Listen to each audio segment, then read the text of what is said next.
Litigating a family law case is incredibly expensive. There are more than 4 million self-represented people in California every year. Walking into a family law courtroom can be very intimidating to a lot of people. The fact is that without an attorney in court, it's very hard to have a voice. I'd never been to court before. He sent her a text message saying, "You better watch out because I have a high-paid, badass attorney." I was literally shaking and I started hyperventilating. I was scared, I was nervous, I was upset. I was lost. I felt completely hopeless.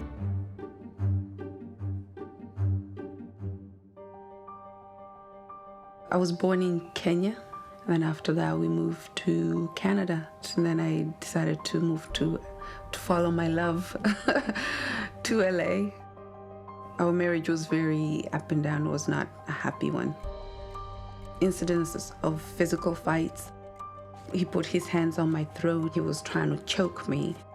He kept saying, "I'm gonna freaking kill you. I'm gonna bust your head." All I could hear was the boys screaming. They were crying. There just wasn't an option for her anymore. She had to leave.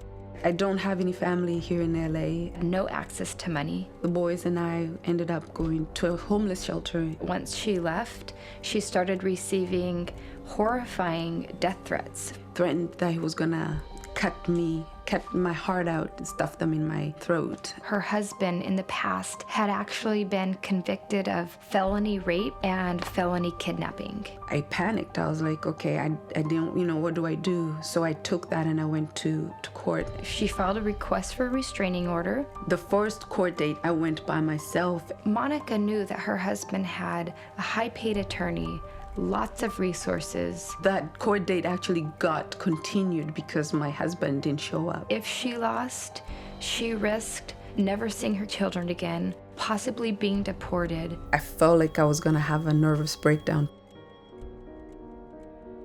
My name is Fred. I'm 32 years old. Fred's wife always suffered from mental health issues. She wasn't taking care of our daughter right. Whenever she was off medication, she was not only a danger to the child, but a danger to herself. When she was with my daughter, she would leave her in the bed and then she would just leave the house. Their daughter, who at the time was still in diapers, was roaming around the house unattended in a dirty diaper. I got scared, and when she came home, we started arguing.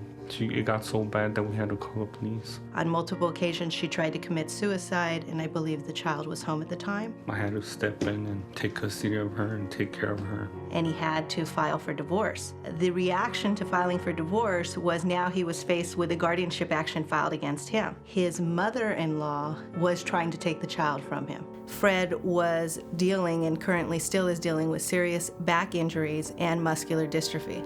One of the allegations in the guardianship matter was that he was physically not capable of caring for his daughter. I wasn't able to afford another attorney. Fred has a very difficult time expressing himself. When I would go to court, I would get nervous. I wouldn't know what to say. Very difficult thing to stand and collect yourself and know exactly what you need to tell the judge. I was afraid that I was going to lose my daughter. I was looking for help. Levitt and Quinn's cause is that no one should have to stand in a courtroom by themselves. When they provide representation, they give that litigant a voice. When Monica came into Levitt and Quinn, she had a hearing set for the next week. There was practically no time to prepare. When I first met Fred, he was so worried about losing his daughter. Going with an attorney to court, I felt less tense. I was nervous, but at least I was confident enough to know that I had somebody who was going to represent me. The custody process took 3 years. We were in court over 12 times.